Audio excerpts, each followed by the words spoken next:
Espasol. Diba? So, ganyan lang po kadaling lutuin ang espasol. Mmm. Sarap.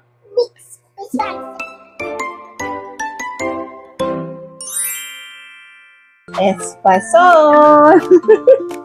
Espasol. And dahil taga Laguna yung asawa ko, yung husband ko. Ayan. So, ayan. Tikman na natin. Pero bago yan, paano to ginawa? Ayan. Pakita ko sa inyo paano siya ginawa.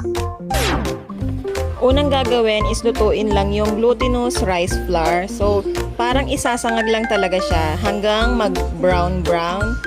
Then, pag ganyan na yung itsura, pwede mo na siyang iset aside.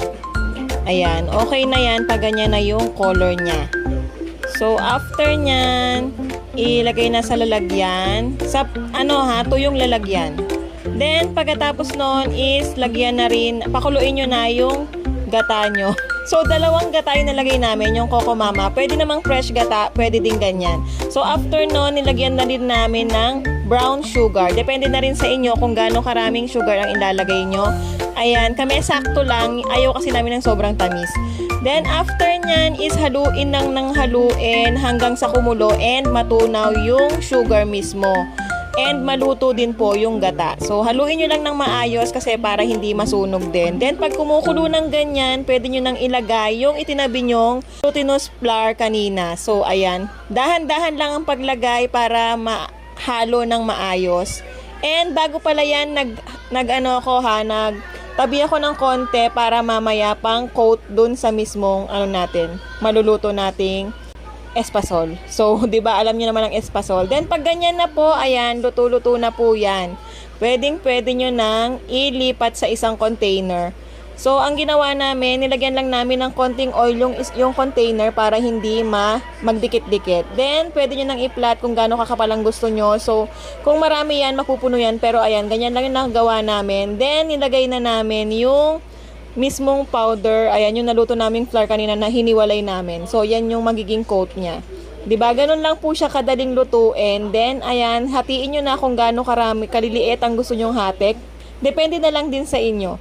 So, ganyan lang din yun sa amin. Then, kinat-cut lang namin and kinote ng maayos.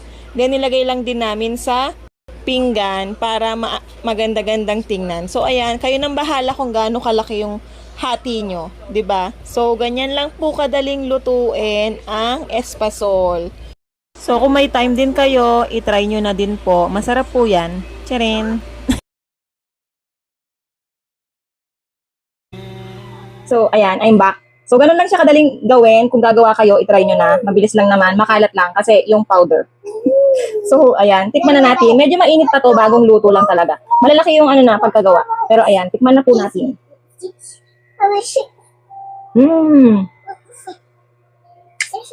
Sarap. Galing mo. Medyo chewy. Mmm. Sarap lang yung tamis. Mmm. Hindi ko sa Mmm. Try nyo na.